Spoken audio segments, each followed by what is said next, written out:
नमस्कार, आप देख रहे हैं DKR न्यूज़ और मैं हूं आपके साथ देवेंद्र कुमार। करैल पहुंची सपा के राष्ट्रीय अध्यक्ष अखिलेश यादव ने भाजपा सरकार पर साधा निशाना। कहा, भाजपा सरकार सिर्फ नाम बदलने का काम कर रही है और धरातल पर देखें तो सिर्फ प्रदेश में समाजवादी सरकार में कार्य कराए गए हैं। मौजूदा प्रदेश सरकार ने इज्जत घर बनवाए, जिसका नाम इज्जत घर नहीं सुसु घर होना चाहिए। तो वहीं मुगल गार्डन पर कहा कि आज मुगल गार्डन का नाम बदला जा रहा है तो कल हर किसी चीज़ का नाम बदला जाएगा। इसलिए अब जनता को फैसला करना होगा कि ऐसी सरकार चाहिए या फिर काम करने वाली सरकार समाजवादी चाहिए। इन्वेस्टर पर बोला कि पहले विदेशी कंपनियां आई थीं और वह कंपनियां भाग गईं। आज फिर वही इन्वेस्टर लागू किया गया है और यह भी कंपनियां भाग जाएंगी, जिसका भुगतान जनता को भुगतना पड़ेगा। इस कार्यक्रम के दौरान और क्या कुछ कहा राष्ट्रीय अध्यक्ष अखिलेश यादव ने, जरा सुनिए।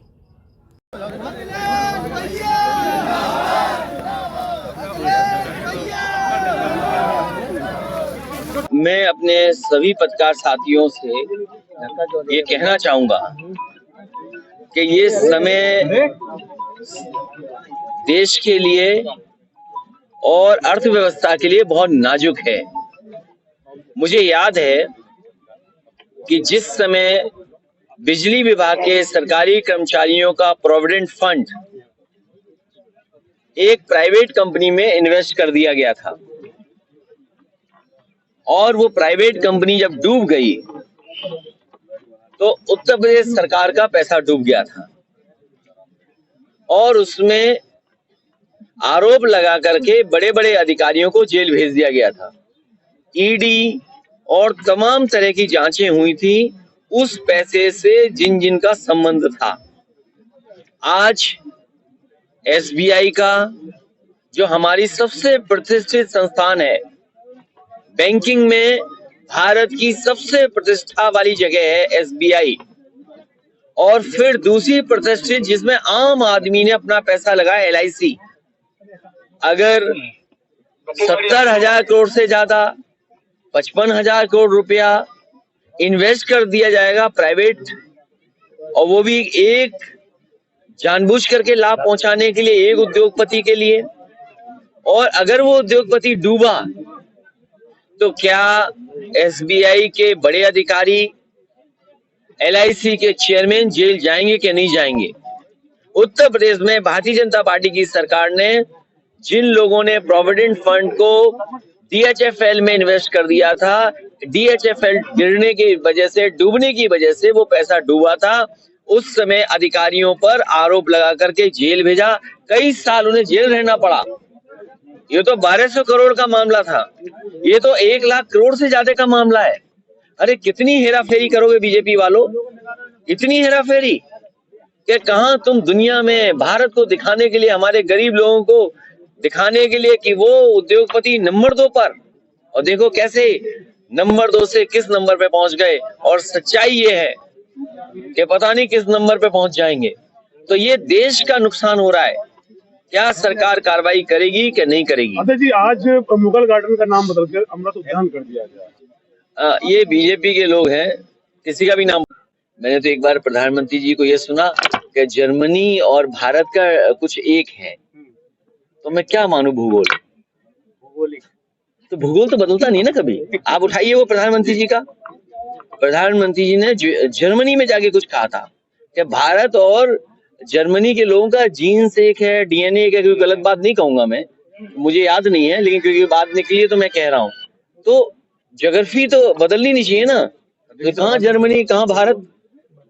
सवाल इसलिए महत्वपूर्ण हो जा रहा है क्योंकि जब भी चुनाव होते रहे 80-20 का चुनाव करके बीजेपी। अरे छोड़ो यार, 80-20 वो चौपाई नहीं सुनी तुमने अभी? इन्हें सुना दो फिर दोबारा। अपना नाम बता दो।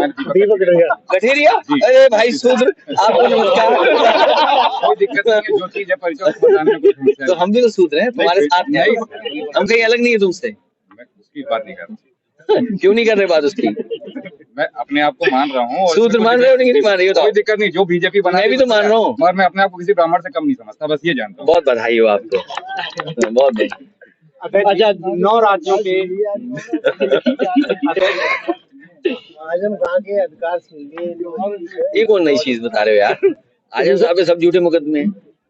दीपक यादव पे झूठे मुकदमे हैं, हम पे आप पे तुम सच दिखा दो, अभी झूठे मुकदमे लग जाएंगे तुम पे भी। कोई नई बात नहीं है, इसको कोई नई बात मत मानिए। अच्छा जी, बीजेपी इसी तरह फंसा रही लोगों को। अच्छा ये बताइए, SBI और LIC का पैसा डूब गया, 55,000 करोड़ और 17,000 करोड़, 1 लाख करोड़ चला गया पैसा। ये तो 2 जगह का है पैसा सरकारी, और सरकारी संस्थाओं का पैसा गया होगा। यूपी का मैंने उदाहरण दिया आपको कि प्रोविडेंट फंड का इन्वेस्ट कर दिया गया था एक कंपनी में, वो कंपनी डूब गई, आपने अधिकारियों को जेल भेज दिया। क्या यहाँ पर SBI और LIC के चेयरमैन को या अधिकारियों को जेल भेजेगी सरकार, के नहीं भेजेगी?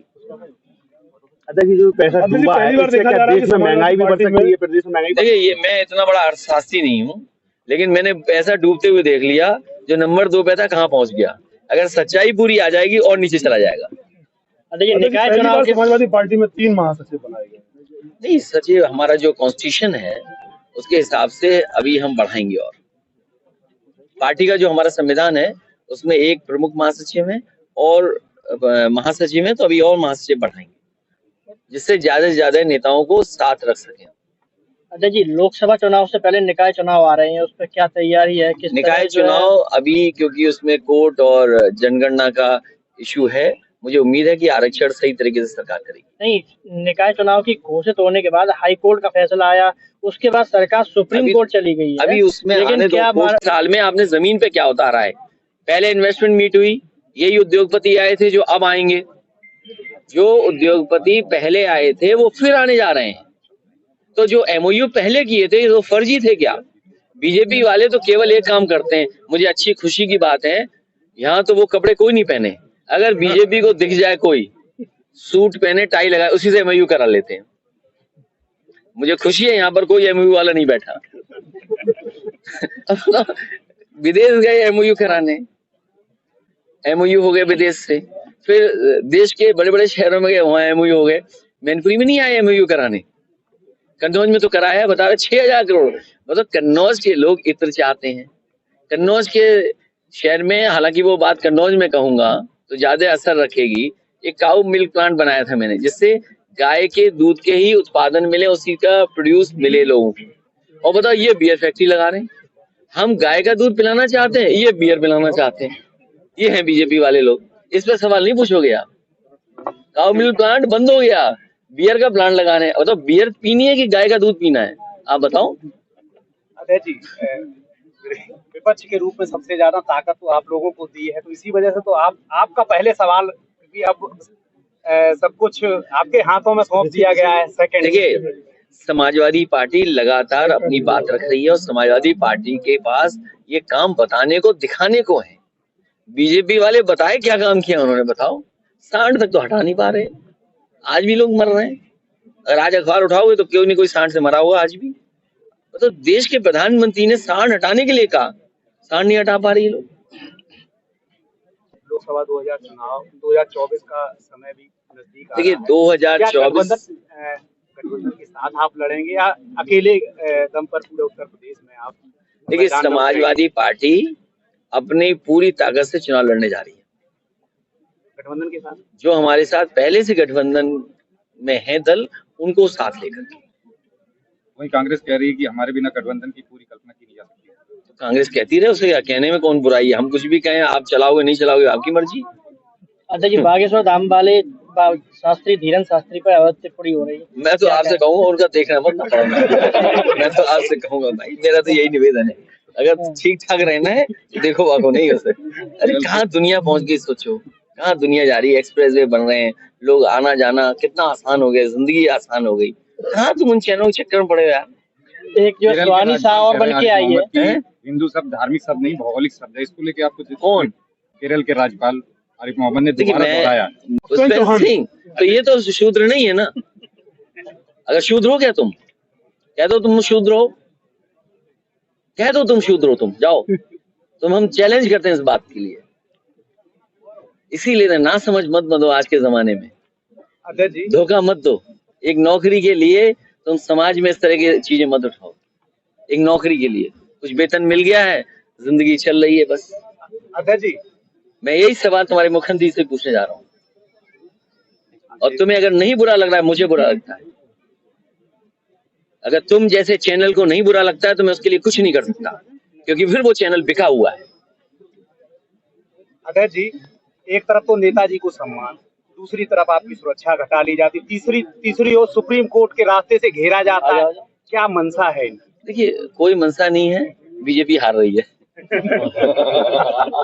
इस बार क्लीन बोल्ड होने जा रही है यूपी में, क्लीन बोल्ड, देख लेना आप, क्योंकि जनता इंतजार कर रही है। इनका 22 खत्म नहीं हुआ, बीजेपी का 22 नहीं खत्म हुआ, क्योंकि बीजेपी ये मानती है 22 हुआ नहीं तो किसान की आय दोगुनी करनी पड़ेगी, करोड़ नौकरी देनी पड़ेगी। बीजेपी बोलोगा 22 खत्म ही नहीं होगा 24 तक। महंगाई चरम सीमा पर, बेरोजगारी चरम सीमा पर, न्याय की कोई उम्मीद नहीं कर सकता, अन्याय होगा, धार्मिक इन चीजों में उलझाना फंसाना। अरे आपको याद होगा, बीजेपी एक नेता ने कहा कि सीता माँ टेस्ट ट्यूब बेबी से पैदा हुई है, कुछ याद, इस तरह का स्टेटमेंट दिया था, याद है कि नहीं याद है? उनके सहयोगी बताओ भगवान राम के लिए क्या कहते हैं, भगवान राम के लिए क्या कहते हैं, और उनके एक साथी न जाने क्या और कुछ कहते हैं। इसलिए मैं उन बातों में नहीं उलझना चाहता हूं। अब इन्वेस्टमेंट मीट कर रहे हैं, बताइए, जब चुनाव आ गया तब इन्वेस्टमेंट मीट, ये इन्वेस्टमेंट मीट नहीं है, ये आयोजन है जनता को गुमराह करने के लिए, धोखा देने के लिए। अरे भाई, तुमने 6 साल में कुछ नहीं किया, आप बताओ कि 6 साल में आपने जमीन पे क्या उतारा है? पहले इन्वेस्टमेंट मीट हुई, यही उद्योगपति आए थे जो अब आएंगे, जो उद्योगपति पहले आए थे वो फिर आने जा रहे हैं। तो जो एमओयू पहले किए थे वो फर्जी थे क्या? बीजेपी वाले तो केवल एक काम करते हैं, मुझे अच्छी खुशी की बात है, यहाँ तो वो कपड़े कोई नहीं पहने, अगर बीजेपी को दिख जाए कोई सूट पहने टाई लगाए, उसी से एमओयू करा लेते हैं। मुझे खुशी है यहाँ पर कोई एमओयू वाला नहीं बैठा। विदेश गए एमओयू कराने, एमओयू हो गए विदेश से, फिर देश के बड़े बड़े शहरों में गए, वहां एमओयू हो गए। मैनपुरी में नहीं आए एमओयू कराने, कन्नौज में तो कराया है, बता रहे 6000 करोड़। मतलब कन्नौज के लोग इत्र चाहते हैं, कन्नौज के सवाल है चूंकि मैनपुरी है, हाँ जी, और चारों तरफ आप निकल के देखेंगे तो जमीनों के जो कब्जे हुए हैं, क्योंकि हम मैनपुरी जनपद के हैं तो मैनपुरी की बात करेंगे, और आपका घर है, जमीनों की जिस हालत से, तालाब, चारागाह, कुछ बच नहीं रहा है, कैसे इस पे अंकुश लगाएं? क्योंकि स्थितियां बहुत विकराल है। उसके लिए एक्ट और कानून बिल्कुल क्लियर है। जिलाधिकारी या राजस्व विभाग के पास सुप्रीम कोर्ट और समय समय पर सरकार के निर्देश आए कि आप तालाब की जमीन को कब्जा नहीं कर सकते। आपके करेल में करीब 7-8 तालाब उन्हीं पे कब्जा हो। मैं कह रहा हूँ, जब समय आएगा, जब भी देखिए तालाब तो खाली छूटेंगे ही छूटेंगे, और इस तरह की घटनाएं लगातार हो रही हैं। और बीजेपी की सरकार है पिछले 6-7 साल से, तुम तो यहाँ की बात बता रहे हो, अरे लखनऊ में तालाब कब्जे हो गए बड़े बड़े, बीजेपी वालों ने कब्जा कर लिया, बीजेपी वाले कब्जा कर लेंगे। तो डीएम सो रहे हैं या अधिकारी सो रहे हैं, उनको कार्रवाई करनी चाहिए। जिस समय हुआ है उस समय अधिकारी क्यों नहीं कार्रवाई हो रही उन पर? भाई यूपी में पैसा इन्वेस्ट हुआ, अधिकारी जेल चले गए, LIC SBI का दिखाई दे रहा है पैसा डूब गया, ये कब जेल जाएंगे अधिकारी? क्योंकि सरकार उनके नहीं जाएंगे अधिकारी जेल। अध्यक्ष जी, एक आखिरी सवाल, 9 राज्यों में बहुत जल्दी विधानसभा के चुनाव है। देखा जा रहा है कि महाराष्ट्र में दोनों जुगलबंदी, यानी देश के प्रधानमंत्री अमित शाह, अगर छोटा भी गली का उद्घाटन होता है तो पहुंच जाते हैं। क्या भविष्य दिख रहा है कि अब अधिकार में है? देखिए, चुनाव लड़ने का हर पार्टी का अपना तरीका है, उन्हें काम नहीं करना है, केवल चुनाव लड़ना है तो लड़ रहे हैं। अगर काम करना होता तो आपको मैनपुरी में, फिरोजाबाद में, आसपास के जिले में कोई बड़ा काम दिखाई देता। तो जब काम ही नहीं करना, चुनाव लड़ना है और गुमराह करना है जनता को। आप बताइए, आय दोगुनी की बात हुई थी, गेहूं और धान निकल गया, बताइए क्या हुई आय दोगुनी? यही मंडी बननी थी 100 एकड़ में, क्यों मंडी नहीं बनी? बिजली का बिल कितना देना पड़ रहा है आपको? सिलेंडर कितना महंगा हो गया आपका? खाद मिली नहीं, DAP मिली नहीं, कितना महंगा हो गया आपका? इन सवालों का जवाब ही नहीं उनके पास। और फिर नौकरी और रोजगार का सवाल था, बताओ नौकरी कैसे मिलेगी जब कोई कारखाना नहीं लगेगा, सरकार कोई अच्छा काम नहीं करेगी, नौकरी कहाँ से मिल जाएगी? क्या दुनिया से मुकाबला करोगे आप? कोई चीज नहीं बना रहे हो, हर चीज आप चीन से मंगा ले रहे हो।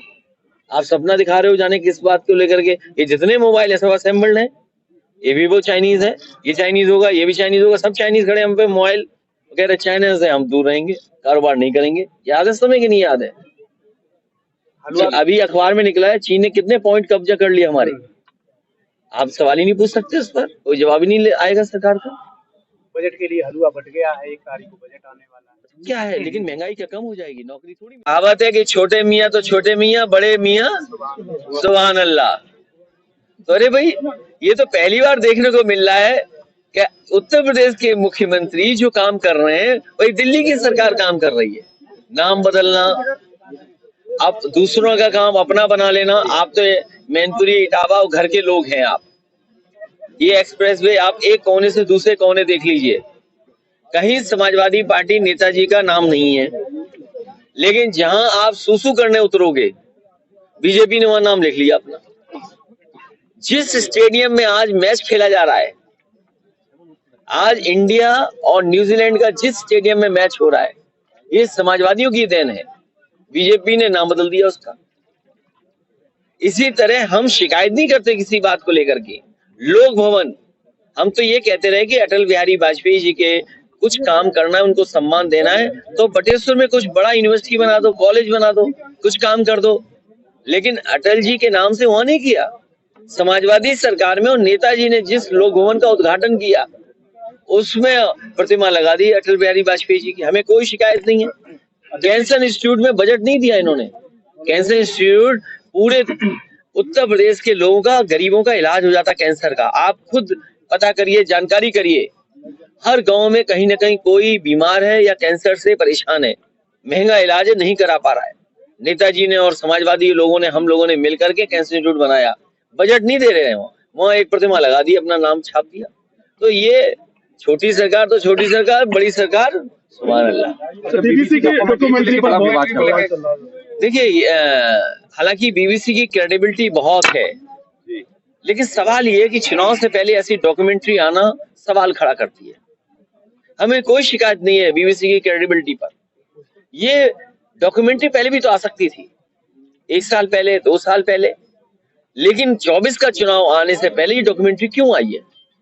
और फिर डॉक्यूमेंट्री में जो सच्चाई है, क्या भारत सरकार को शर्म नहीं आ रही इन बातों को देखकर कि दुनिया में कितनी बदनामी हो रही है, किस तरह लोगों की जान गई है, किस तरीके से सरकारी मशीनरी लगी थी हत्या कराने में? तो ये डॉक्यूमेंट्री में सब बातें। और फिर आज के जमाने में तुम बैन कर रहे यूट्यूब, अरे के मोबाइल में वो डॉक्यूमेंट्री है। अरे बीजेपी वालों, इतना तो समझ रखो कि आज के जमाने में कोई चीज कुछ रोक नहीं सकता। सबके मोबाइल में और जेब में रखी हुई डॉक्यूमेंट्री, और ये बताओ बैन कर रहे हैं यूट्यूब पर। कितने ना समझ लोग हैं ये। स्वामी प्रसाद मौर्य को आपने महासचिव बनाया है, राष्ट्रीय महासचिव, जबकि वो एक धार्मिक आने से पहले ये डॉक्यूमेंट्री क्यों आई है? और फिर डॉक्यूमेंट्री में जो सच्चाई है, क्या भारत सरकार को शर्म नहीं आ रही इन बातों को देखकर कि दुनिया में कितनी बदनामी हो रही है, किस तरह लोगों की जान गई है, किस तरीके से सरकारी मशीनरी लगी थी हत्या कराने में? तो ये डॉक्यूमेंट्री में सब बातें। और फिर आज के जमाने में तुम बैन कर रहे यूट्यूब, अरे के मोबाइल में वो डॉक्यूमेंट्री है। अरे बीजेपी वालों, इतना तो समझ रखो कि आज के जमाने में कोई चीज कुछ रोक नहीं सकता।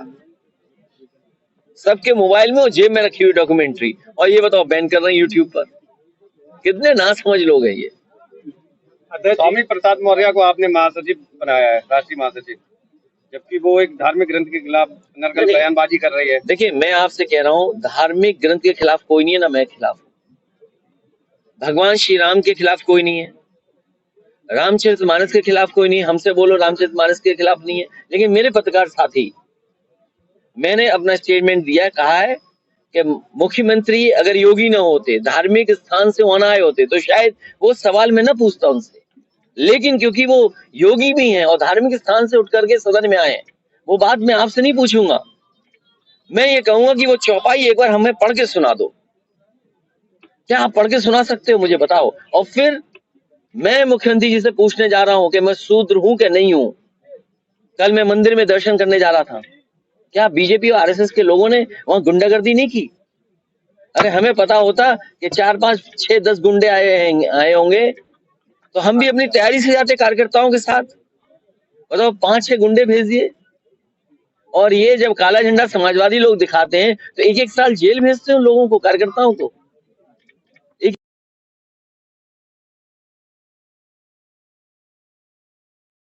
साथी, अगर चौपाई आपको याद हो तो भगवान श्री राम की कसम खाओ और वो चौपाई पढ़ दो, अगर अच्छी है तो अच्छी है, खराब है तो खराब है। अध्यक्ष जी, कोई खिलाफत नहीं कर रहा ग्रंथ की, ना भगवान के खिलाफ है ना रामचंद्र महाराज के खिलाफ है। लेकिन ये बीजेपी वाले ये बताएं उनके मतलब नेता क्या क्या चौपाई कहते होनी हैं। चाहिए। आप चौपाई पढ़िए ना, आप पढ़ दो। मुझे मैं नहीं, अगर याद है तो पढ़ दो आप। और उसके बाद मैंने मुख्यमंत्री जी से कहा कि मुख्यमंत्री से मैं सदन में पूछूंगा कि मैं शूद्र हूं कि नहीं हूं। आप पढ़ दो चौपाई। ढोल गवार शूद्र बस नारी सकल ताड़ना के अधिकारी। तो हम क्या है? अच्छा हमें बता दो हम क्या है? हम क्या है? शूद्र हैं कि नहीं है? शूद्र कहाँ से हुए? मुझे नहीं पता। अब ये बड़े ज्ञानी पत्रकार हो भाई। ए भाई, इनका गंगा जल से पैर धो दो, सर धो दो इनका। अरे पत्रकार साथी, हर चीज में तुम ऐसा खेल